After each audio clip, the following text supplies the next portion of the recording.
Control, this is Jeb. Requesting permission to land. Hey Jeb, I didn't know you left. I went on holiday. Oh, but I thought... never mind, you're clear to land. Clear the runway, Jeb is coming to land. Oh, damn.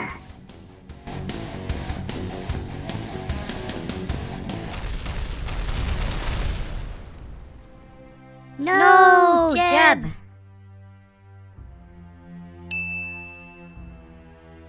It's okay, guys, I'm fine. I thought you were gonna. What happened? Not sure, the plane just... exploded. We'll need to investigate what happened. Hey, Jeb, why did you say you were coming back from holiday again? Oh, I had to pop back. I forgot my, toothbrush. Oh, okay. Listen, we'd better get ready for the next launch.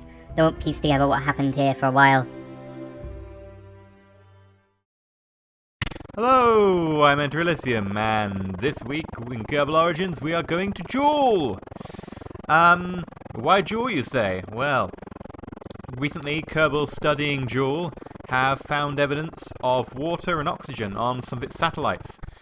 Now, what we're taking here is basically a very simple rocket. It's got solid boosters, now it's got asparagus stage large rockets, which we managed to unlock with all the science we got last week from that successful Lunar trip. And then after that, it's the asparagus staging. It's got the central stage and then two upper stages. And basically, it's got thermometers, it's got barometers, solar panels, lots of batteries, science tanks and goo tanks, so we can get as much science as possible. We won't be taking a Kerbal there because the Kerbal won't be able to get back. We'll be transmitting all the science back, and, you know, we're not sending anyone because it's basically a one-way trip. We don't really have enough parts to really try and bring a Kerbal back from Jool at the moment. That rocket would... we probably could make one, but it would be very, very large and slow the computer down to, like, a crawl, because we'd have to use a lot of small parts. And even then, I'm not sure if it's completely viable. So yeah, we're just going to get into a nice stable orbit, and then we're going to try and make it to Jool. I think we need to be... I think we're like 32 days off the correct position to use the minimum Delta-V transfer to Jool. So, shouldn't be waiting too long. There we go, last year's barrel stages are done. Anyway, so, water. It's amazing. Really, really important for life. So, the Kerbals who detected it recently, they detected it by use of spectral lines, spectral emissions. What spectral lines are is basically when light bounces off, and well, not literally bounces off, but actually is absorbed and then emitted by atoms. Not all light is absorbed and emitted. What the light that's absorbed and emitted is the light of the correct energy that can be absorbed by that certain atom. Specifically, we're talking about the electrons in the atom's outer shell, inner shell. All its electrons, really. Those electrons can absorb light in certain energy brackets, and when this light is absorbed, the rest of the light goes past it, in effect, and when we look at the light from this atom, we're like, oh, well, I see lots and lots of light, but I'm missing certain points. If anyone's wondering, by the way, I'm just getting Jeb onto the launch pad, grabbing all the data I can, and then using him to accelerate, because we can't accelerate while we're in orbit because we're too low. So accelerate until the alarm clock tells us that we're slightly off the time. So yeah, we're looking at this hypothetical atom, and all the light's coming past it and isn't being absorbed, we know is not being absorbed. Of course, obviously we know it's not being absorbed, but the stuff that is being absorbed can then tell us what it is. So we know that certain elements absorb light in certain spectrums. We just look at the light from an object and go, oh, it's missing light here and here and here. It's probably lots of hydrogen. And you can do the same with oxygen, you can do the same with water. It doesn't just work for individual atoms, it also works for compounds. So by doing this, we know that Laythe has a large body of water, and it's probably the right temperature to be liquid, which is amazing. Right, here we're going for interplanetary burn. I think it's 114 degrees before prograde that you need to sort of burn to get to Jool. There's a brilliant calculator for figuring out interplanetary transfer maneuvers at optimal low energies and so on, and the correct burn angle you need to be, etc. It's really easy to find. You just Google it, like KSP interplanetary calculator, if for any of you wondering. So, right, you can see we're coming in a bit low. I did have inclination of, I think, like 0.7 degrees from my original orbit. I really should have sorted that out, because I prefer to do it with 0.12 is really sort of the max I'd like to go with. 0.7 is pushing it. So we're waiting to get to the ascending node, and then we're going to try and sort out some of our inclination here. Not great, though. It also means more wasting of fuel, but I think we've got plenty of fuel, because this big stage we've still got on the back is... I thought it was going to go down earlier on, but we're still carrying it now. I thought we were going to have to drop that in orbit of Kerbin, but we're still carrying it into, space now, beyond Kerbin's sphere influence, so I'm perfectly happy with the amount of Delta V we've got left. The issue will be, of course, trying to actually brake at Jool, and not go, straight out the system. There we go. On our way to Jool. So, why is water important to life? Well, okay, all life we know, including even strange and small bacteria, all of it needs water to some extent, even if it's really the tiniest bit. All of it needs water. Why is water really good? Because, well, everything lifelike needs a liquid, really. I mean, for especially large multicellular organisms like us, we need the liquid to get stuff around our body. So it dissolves stuff and moves it around our body. Ooh, we're at Jool! Yay, we made it. Right, and we're going to hit Jool.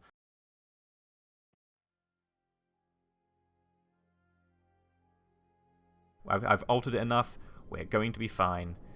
And you notice now we're getting some encounters. We've got a Val encounter, and I think we've got a Tyler encounter after that. So instead of going straight for our Jool encounter and airbraking, and then hitting Laythe, why don't we just try and get past these Julian moons? It's a really hard phrase to say, Julian moons. So yeah, we'll try and do a flyby of Val, nick some science, transmit that. Tylo, if we can get that as well, nick some science, transmit that. And then try and get into Jool's atmosphere for a burn. And that should bring our apoaps down enough that we can then land on Laythe. Because we're actually going to try and do a proper landing on Laythe. We don't have any landing gears or anything, so we're going to have to be very careful. Hopefully we'll land in the water, we've got enough parachutes for it. I'm not sure how thick the atmosphere is. I know there's an atmosphere, but I don't know if it's enough to really slow us down enough. We have packed a lot of parachutes just in case, though. So we can always do a powered landing. And if need be, we can land on land with a powered landing, but we don't have any landing gears, so that will be a very risky proposition. Here we go. Coming in for our first flyby. Yeah. There we go. Let's grab that, and then... yeah, transmit. Oh, I can't do a temperature scan. That's a shame. Oh, admittedly we are in, vacuum, so temperature scan, a little bit pointless. It's more like, oh, how much light is heating up our spaceship. Just playing around here so we can get our next encounter. So yeah, we require a liquid to, circulate stuff around our body by dissolving stuff. And water is amazing because it's amazing for dissolving stuff in. It's an amazing solvent. And this is partly to do with the amazing hydrogen bonds and stuff in it. So everyone knows, the water is made up of hydrogen and oxygen, it's H2O. But these two hydrogens, they don't sit on opposite sides of the oxygen atom, they actually sit closer to each other. So you've got this triangle with oxygen on one corner and hydrogen on the other two. And because the hydrogen is positively charged and because oxygen is negatively charged in this, you get all your water atoms sort of... well, not water atoms, sorry. Water molecules forming together so that the hydrogen in the other molecule points to the oxygen in the first one, and then the hydrogens of that one point, and it forms this elaborate structure. It's the same reason that you get surface tension, so that, if you fill a glass of water too high, you can fill it just over the brim and it will still be there. There we go, let's send this data. It's because the water has an attractive force to each other. It's a polar molecule. And the stuff that dissolves in it has enough charge that it can break these polar bonds and fit in between the water. Which is the reason if you pour you pour oil on top of water, the oil doesn't dissolve into it. It just gets pushed out by these polar forces, which is really kind of cool. Right, we've managed to do our encounters now, And I'm trying to get the periaps down for Jool. We did push it with that last one because the gravity assist kind of kicked us out, actually. I think we probably do have enough delta V to actually pull us into the atmosphere, especially since I want to do some science in the atmosphere of Jool. So I think we're just going to try and do a burn at Apoaps to get maximum fuel efficiency, because we are still in the Jool system, so that's not an issue by me. And we've also got a Laythe encounter. We could just ride at the Laythe encounter, but I want to go through Jool's atmosphere for the extra science. And also I don't want to be hitting Laythe at that high speed, so doing a bit of an aerobrake around Jool would be kind of helpful. It's not as if we've really got to worry overly about fuel efficiency though, because we have got plenty left. We're still on our second to last stage. But then again, I don't know how much fuel it's going to take to land on Laythe if we screw this up. If we aerobrake correctly at Laythe, and we come in at a nice angle, but if we go flat trajectory, straight on, then we're kind of screwed. Here we go. I do love Jool, it looks amazing when you're doing this. Yep, that is cool. Space over Jool, space over Jool.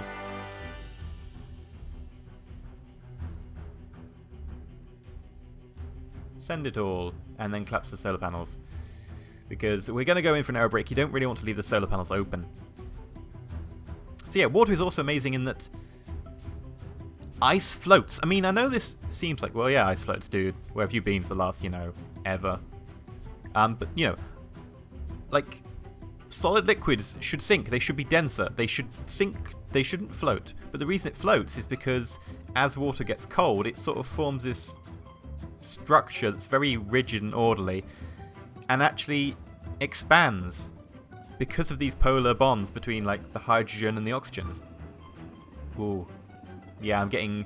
At the moment, the science I'm getting is not, like, high atmosphere of Jool, it's just space over Jool. And I know I could send it again, but I'm not going to, because I'm playing hardcore transmission rules here, in that we don't just keep transmitting, because that's kind of spammy. And also, they've said that in 0.23 for the update, they want to change that to make it more like what I'm doing, which is cool. Not probably because they saw what I was doing, probably total coincidence, and we just agreed on the same thing, that spamming the science is not so much fun as actually trying to get it once. And then being like, alright, how do I next change what I'm going to do to get this? But yeah, you might think, well, okay, so ice floats, so what? Well, it's really important, like, if you have oceans, and then, you start having ice filling from the bottom up, everything freezes and dies. If you have ice on the top, it forms an insulating layer. And it does a whole myriad of things just by floating and expanding. It's kind of cool. Alright, let's transmit all of our science. And here we come, Laythe. Now, there are two other liquids that are fairly common enough that they could be used for, life. One is ammonia, but ammonia's like liquid only at really, really low temperatures. And if you were like some sort of organism living in a low temperature like that, well, you kind of wouldn't have very much energy to, do stuff. So that would be an issue. Right, here we go. I'm going to try and get a nice aerobrake here so that we can actually stay in orbit over Laythe. If it goes wrong, we're going to be landing on the dark side and not knowing where the land is. That's somewhat of an issue. And if it goes right, then we'll just end up in orbit and be able to pick our landing zone. So let's transmit all of our stuff. It's insane amounts of science we're getting from this. Like, well, I suppose it's not insane because we are only getting a percentage, so it's like 50 a time in effect for most of our things rather than like the 250 or whatever they are. So maybe not as insane, but... good thing I've packed a load of batteries though, because transmitting is expensive. Just doing a little bit of a burn here to try and bring that down.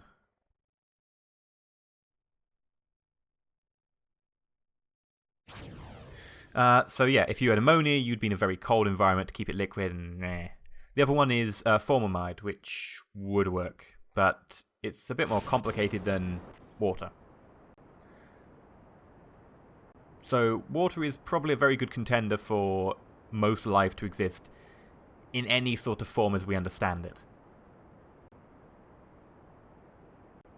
Let's bring this this apoaps down, and periaps. Periaps is the main one I worry about. Bring it out to 12 kilometers. I don't know if that's a little bit low or not. We'll roll with it.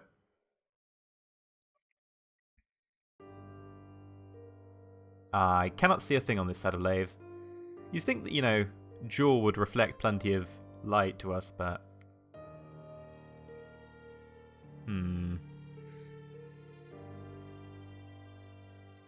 Oh, let's turn off the advanced SAS. Oh, push it onto prograde. Yeah, we'll push it onto prograde. That way, if we need to boost our prograde, so we need to burn prograde to try and get out the atmosphere, then we can just push it. So let's leave it on prograde.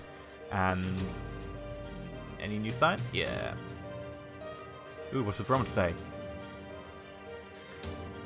Can't be done right now. Come on, we've got re-entry effects, so the atmosphere is obviously thick enough we can have goddamn re-entry effects. Transmit that, cool. And oh. It's annoying that the barometer does update, so you try and use it and then it just locks itself out. I don't know if that's a bug or not. Yep, we'll have that. More science, more science, more science, more science. Yeah, we'll transmit all of that. Oh, yes, we really have brought our... We're landing this side now in the dark. This is not good. So yeah, let's point retrograde so we can slow our descent. But the good news is that because we were doing an aerobrake that went wrong, we're coming in a very, very, very shallow trajectory. So we're going to get plenty of slowdown from the atmosphere, even though the atmosphere of Laythe is pretty damn thin. The downside, of course, being I have no idea where the land is and if we're going to hit it. Because it's dark. So I can't even try and maneuver, despite the fact I have an engine and can maneuver. I can't try and maneuver because I don't know where stuff is going to be. We could possibly try and fire to go up into orbit. We do have a lot of Delta V, but I think I'm overcommitted now. I don't maybe have the energy for that. So let's just commit to it.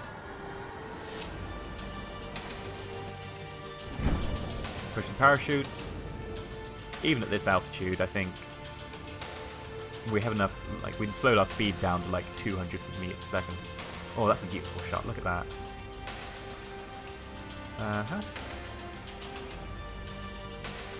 I think everything is good. Yes, and we will have that. And more.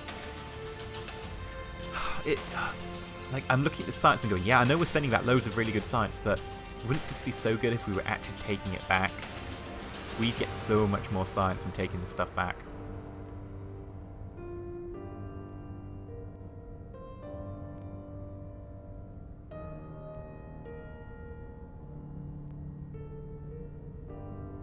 And of course, water has a really high specific heat capacity, which means water stores a lot of energy. Like, to raise water by like 1 degree takes a lot of energy.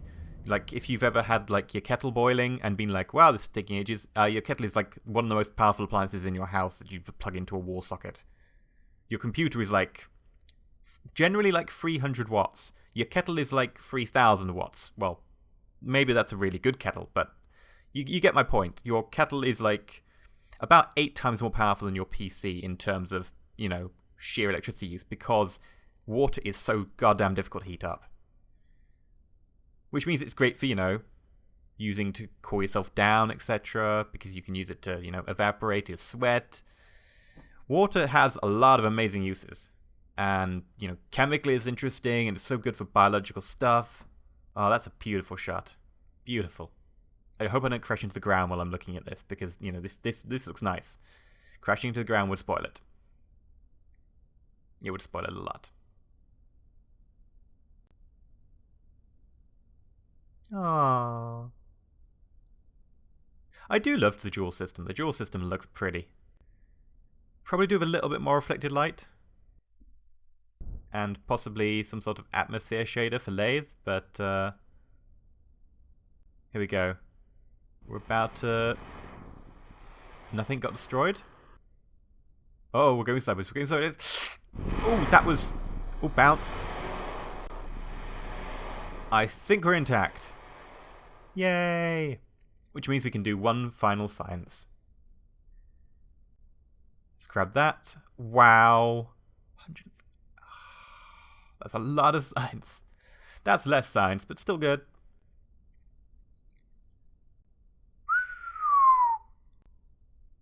And for the grand finale, it's such a shame we're just sending back a percentage of this. We really will have to try and get a Kerbal out here and then get the Kerbal back home. I think it's something like 4,000 Delta V you need to burn from Jool to get back to Kerbin, so it's a lot. It's a lot. And I think that's the end for our Jool probe. It meant to just come to Laythe, but due to a random happen chance for a flyby, it managed to get 2 other moons as well. It then managed to, fly into Jool's atmosphere. It was a good probe. And let's go find out actually how much science we have now. We had about, I think we had less than 100 at the beginning of this episode. We now have over 1,200. We have a lot more science. We have so much we can buy. Like all these pretty things. I'm not even sure. What's this? An electricity generator?